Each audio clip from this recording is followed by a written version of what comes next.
Assalamualaikum warahmatullahi. Waalaikumsalam warahmatullahi wabarakatuh. Iya le. Kenapa? Masalah gelombang transversal. Oh masalah gelombang. Kan itu saya bingung masalah niki gelombang transversal. Iya pak. Ya ya. Ini tak jelas ya. Anu, delak ring komputer wae ben gampang.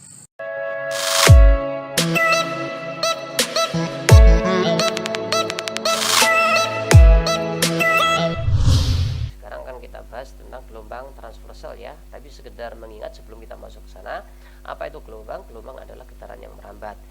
Nah, kalau merambatnya itu tegak lurus terhadap arah getarnya, maka disebut dengan gelombang transversal. Itu contohnya ombak ya, atau gelombang pada tali.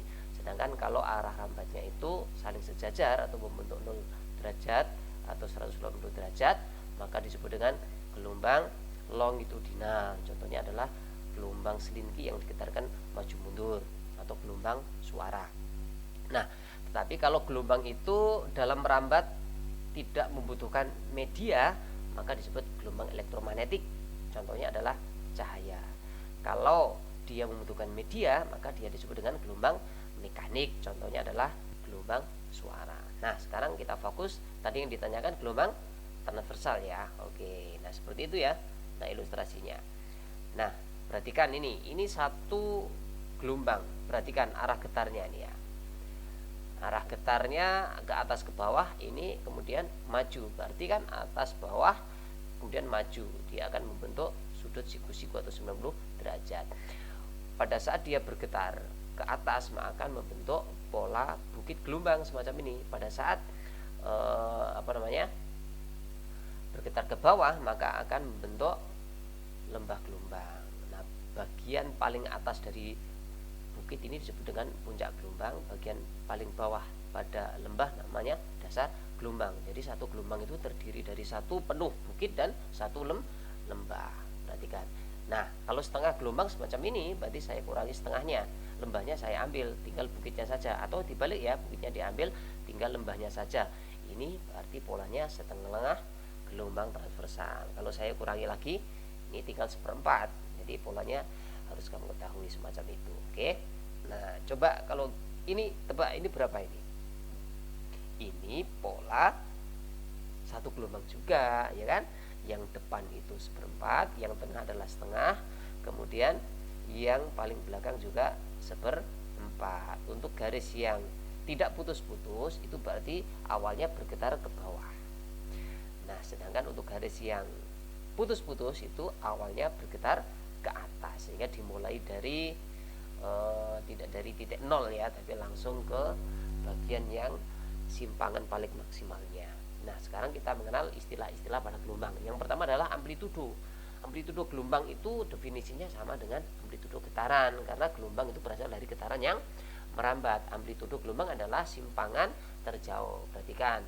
Nah, jadi ini titik seimbang, ini 0,0 ya, ini titik seimbang, set garis lurus sampai ke puncak, ini namanya amplitudo, diukur pakai penggaris. Nah, ini sampai sini juga sampai ke dasar gelombang, ini disebut dengan amplitudo. Berikutnya adalah panjang gelombang. Nah, kalian jangan salah paham ya. Jadi panjang gelombang itu bukan panjang total gelombang, tetapi panjang satu buah pola gelombang. Nah, semacam ini. Ini kan satu pola gelombang. Karena seperapat tambah setengah tambah seperapat kan persis siji ya. Nah, panjangnya itu namanya panjang gelombang atau disebut dengan lambda. Kamu ukur pakai penggaris. Berikutnya ini ada istilah periode. Periode gelombang itu adalah waktu untuk membentuk satu buah gelombang. Jadi satu lambdanya itu berapa sekon sih? Nah, itu namanya satu periode. Sedangkan frekuensi adalah seperperiode atau jumlah gelombang yang terbentuk selama satu sekon. Yang terakhir adalah kecepatan rambat gelombang, karena gelombang itu adalah getaran yang merambat, berarti dia memiliki kecepatan. Prinsipnya kecepatan itu adalah jarak dibagi waktu, karena gelombang ketika merambat dianggap ber-GLB, yaitu dengan kecepatan yang konstan. Jadi kecepatan jarak dibagi waktu.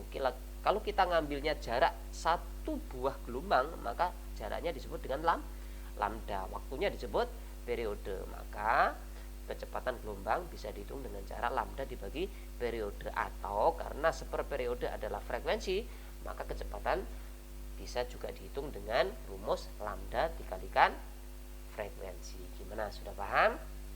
Oke, kalau belum paham kita kasih contoh. Nah, perhatikan, ini latihan soalnya. Oke, perhatikan ya, seperti ini. Kalian perhatikan baik-baik angka-angkanya. Oke, dari bukit sampai dasar 30 cm, ya kan? Yang ini 30 cm. Terus kemudian untuk membentuk setengah gelombang butuh waktu 0,2 detik. Terus kemudian panjang gelombangnya sampai sini, panjang totalnya ini namanya, ini adalah 90 cm. Pertanyaan saya, berapa gelombang sih ini? Satu setengah atau dua? Betul, ini 1,5 gelombang. Ini gelombangnya terdiri dari 1,5 gelombang ya. Yang pertama adalah amplitudonya berapa? Nah, amplitudonya itu berarti 15 cm. Dari mana? Ya setengahnya 30 itu kan.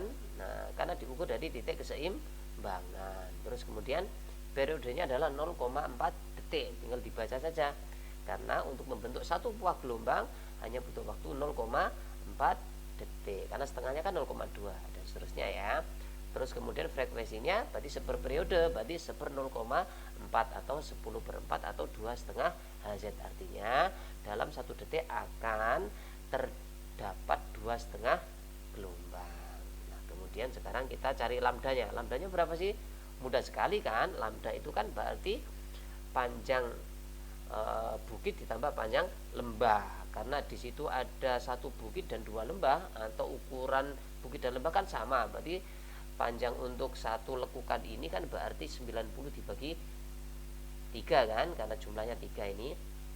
Nah, berarti kalau 90 dibagi 3 itu baru setengah gelombang, makanya dikalikan 2, yaitu menjadi satu gelombang penuh. Hasilnya kalau dihitung adalah 90 dibagi 3 dikali 2 adalah 60 cm.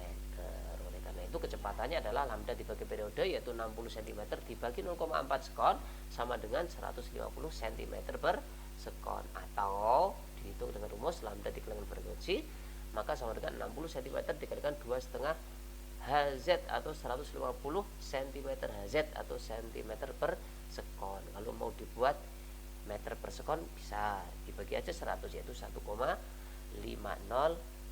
meter Hz atau meter per sekon. Demikian pembahasan gelombang transversal. Mudeng ya. Oke, wes.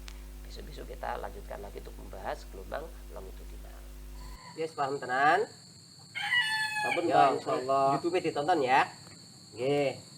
Pamit gitu. Waalaikumsalam warahmatullahi wabarakatuh.